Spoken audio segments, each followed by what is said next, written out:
Da onde surgiu o teu interesse para se tornar uma profissional desse lugar que é a cozinha? Não uma pessoa, eu gosto da cozinha, mas eu quero abraçar isso como a minha carreira. Fácil. Eu tive um relacionamento com a cozinha muito perto desde criança, porque cresci com as minhas avós cozinheiras e gostava muito de cozinhar e gostava de assistir programas de TV de culinária que não tinha alguns programas tipo culinarista, assim, tipo Palmeirinha, essas coisas. E eu voltava da escola e passava bastante tempo sozinha, eu assistia esses programas e depois tentava reproduzir as receitas na cozinha de casa, esperando a minha mãe e tudo mais. E aí, quando terminei a escola de um jeito muito traumático, porque eu sempre me dei muito mal na escola. Por quê? Porque eu era uma péssima aluna, eu achava uma bosta. Não estou pensando que a minha filha assiste YouTube. Ela sabe. Eu achava a escola muito entediante. Eu achava que, assim, não tinha nada muito interessante para mim. Eu faltava, me rateava. Na Argentina, que é quando você fala, tchau, vou para a escola. Sim. Aí você vai para o bar. Para o bar não, porque o bar às 7 da manhã não estava aberto, mas o café. Nossa, o quão alcoólatra é a pessoa que às 6 da manhã fala... O café. Eu ia para um café que tinha bilhar, sabe? Bilhar. Ficava aí fumando e tomando café. Um horror, nada a ver. Tá vendo? Você não precisava da camisa. Você pode falar pra tua mulher, eu tinha razão.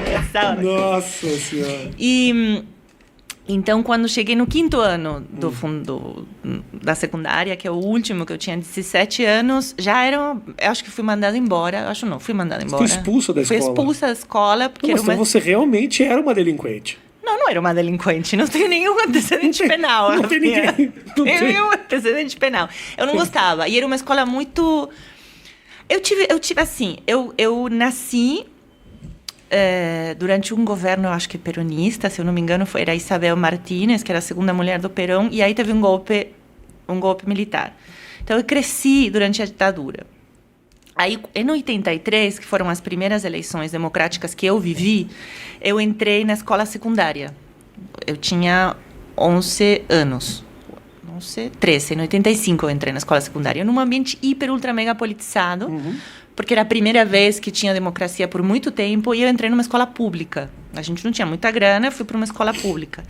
E era um caos, assim, os corredores eram mesas de Partido Comunista, Partido Socialista, Partido... E eu vou falar uma coisa que ninguém sabe, porque todo mundo me manda para Cuba, mas o primeiro partido que eu fui afiliada era União do Centro Democrático, que era ultradireita, mas ultradireita, assim, eu cheguei a casa e falei, mãe... super feliz. Minha filha é a União do Centro Democrático. A minha mãe fez assim, ó. A minha mãe era advogada. Não era de esquerda, mas também não era de ultradireita, porque muitos dos sobrenomes das pessoas que estavam nesse partido eram Astiz, eram todos os militares que tinham participado do golpe. Não demorei muito para eu sair da União do Centro Democrático, mas eu achava as ideias maravilhosas. Por quê? O que de ideia te identificava na época? Eu acho que o cara que as ideias do loiro de olho azul que me levou... O gato. Que chamava Francisco O próprio Astiz. Bolsonaro era um jovem muito bonito. Ai, não, pelo amor de Deus. Era um jovem bonito. Não. Era um jovem, olha fotos do Bolsonaro jovem, parecia um surfista meio perdido no mar, mas Rafa, você tem que mudar o café da manhã que você toma. Gente, eu não tô falando que é uma pessoa incrível. Vamos voltar. Então, então, os primeiros anos da escola era isso, era uma bagunça, um monte de política, não tinha aula, era uma escola pública que era um caos. Aí a minha mãe achou que isso era um caos e que ela não queria que eu fosse afiliada a um partido de ultradireita. Então, fazendo um grande esforço financeiro, me colocou numa escola privada, Lincoln, onde todo mundo falava inglês e eu não, que eu não sabia falar inglês, porque eu sempre tinha ido na escola pública. E aí era tudo muito certinho, super quadrado, uma educação muito tradicional. E nada a ver, né? Eu tinha sempre feito escola pública. Aí eu fui cair lá e eu meio que ia surfando em tentar passar as matérias, mas nunca fui uma aluna exemplar em nada. Fiz 2 anos ali e faltei muitas vezes. Eu faltava, ia pro Vilar, fumava, fazia todas as bagunças toda. Com quem nessa escola careta? Tinham outros? Eu tinha 4 amigos homens. Que eram os únicos. Joaquim, Martín, Paulo e Diego.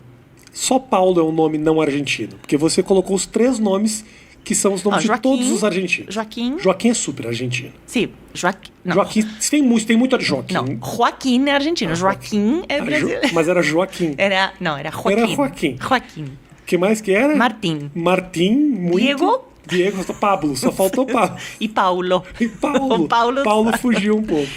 Então, era meu grupo que até agora a gente se fala e eu adoro eles. E aí, então, no último ano do 4º ano, o diretor chamou a minha mãe e falou: a sua filha é muito rebelde para essa escola. E fui. E aí, a minha mãe foi muito fofa, porque ela me defendeu. Eu lembro que ela me defendeu. Ela ficava puta comigo, mas ela me defendeu. E aí, eu fui parar numa escola que era para fazer o 5º e o último ano, que era tipo a escola onde vai, sabe onde vai o resto que não serve para nada? Os repetentes. E, só que eu não era tão rebelde assim como para estar lá e me sentir à vontade. Fui 2 dias, eu falei, cara, não dá, isso aqui já é demais para mim, é muita bagunça. Então tinha uma opção que era você passar todas as matérias, que eu acho que eram 12 matérias, você estudava o ano inteiro. Gente, é supletivo. Não, como é que é o nome disso aí, ô, Matheus? Como é que é quando o cara só faz as provas aqui? Só faz as provas e passa. Como é que é o nome disso? Mas eu estudei durante esse ano todo, passei 12 provas em 2 dias. 6 e 6, passei todas. E durante esse ano, a minha mãe falou, você vai trabalhar. Você não vai ficar estudando, assistindo TV. Então, eu fui trabalhar como secretária de um amigo dela, que tinha um buffet de advogados. Não sei se fala buffet de advogados, mas com estúdio de advogados. Era um grupo de advogados. E eu fui de secretária. Na Argentina, eles falam buffet de advogados? Não, mas é que eu moro com irlandês. A gente fala umas línguas muito estranhas. Então, aí buffet de advogados, eu acho que não é a palavra. Não, é buffet de saladas, né? Diz mais de saladas. Buffet de carnes, de sorvetes, até sorvetes. Frutos do mar. Mas hambúrguer do futuro, não. Mas buffet de hambúrguer do futuro, não. Mas buffet de advogados, realmente... Porque em inglês você fala, não? Não se fala, nem em inglês, Paulo. Sabe aonde se fala? Eu vou te falar onde se fala. Lugar nenhum, Paulo. Não. Você vai ver. Você fala nas traduções do espanhol... Mal feitas, que fala bufete de advogados. Ah, ok. Quando você faz uma tradução, tipo, traduzido no México, essas coisas. Eu não vou mais tocar Nada nesse assunto. Podemos cortar porque não teve, ninguém se importa com esse negócio. Corta, edita e tira. A gente deixa, porque esse momento que as pessoas vão comentar, sim, na Islândia, pode acreditar. Aí, onde que eu tava? Então, me mandou trabalhar lá e eu já gostava de cozinhar. E aí, essa história eu contei 1000 vezes, mas não se esqueça, eu vou contar de novo. Tá. Aí o cara falou, eu preciso de uma empresa de catering que venha cozinhar aqui para fazer os almoços. Essa história que você já contou 1000 vezes. 500 mil vezes. Desculpa.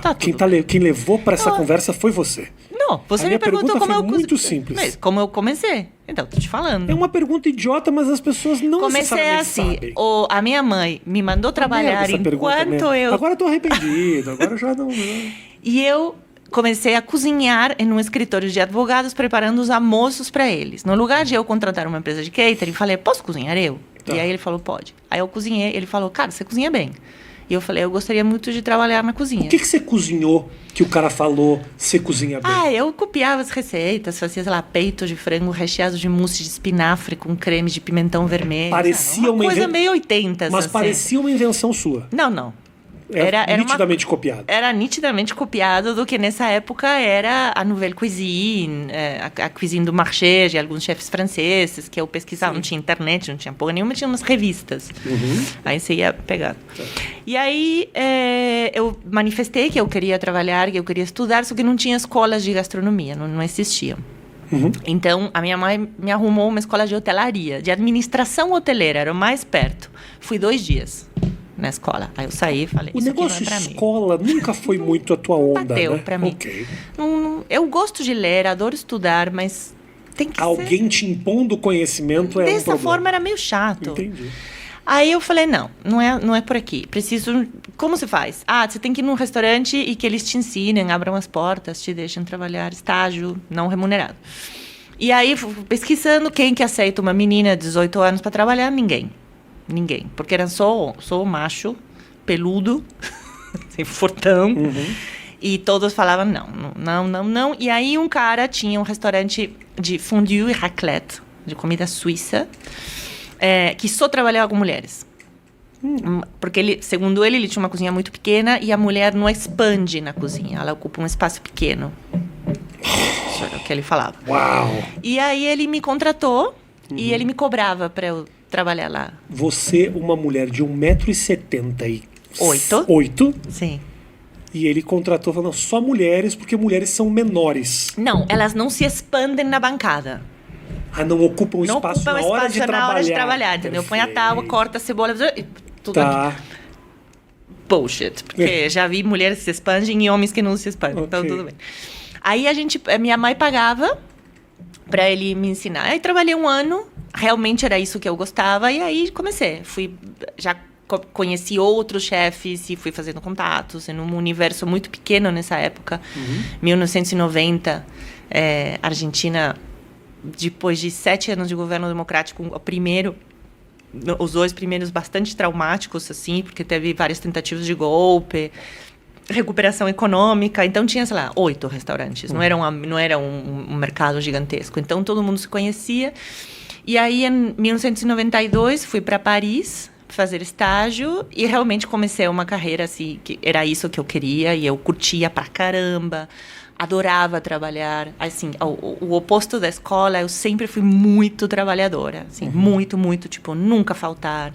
Chegava 2 horas mais cedo, ia embora 2 horas mais cedo. Era muito, muito certinha, assim, pra trabalhar. O que provavelmente é uma surpresa pra tua mãe. Não. Que imaginou. Se ela não estuda... É muito legal que a minha mãe, que já não tá, né? Mas é muito, muito legal que a minha mãe me apoiou tanto, sendo que ela foi uma mulher filha de uma cozinheira imigrante que mal falava espanhol e que se dedicou a estudar, virou advogada, depois escrivã, né, notaire, e que chegou a ter um escritório de muito, muito sucesso, uma mulher muito bonita, muito jovem, muito bem sucedida, e quando eu falei, eu quero ser cozinheira, ela falou, vai. Pô, sabe, eu acho isso incrível. Em nenhum momento falou, não, você tem que estudar. Vai lá e faz. E eu fiz. Ótimo. Eu gostei.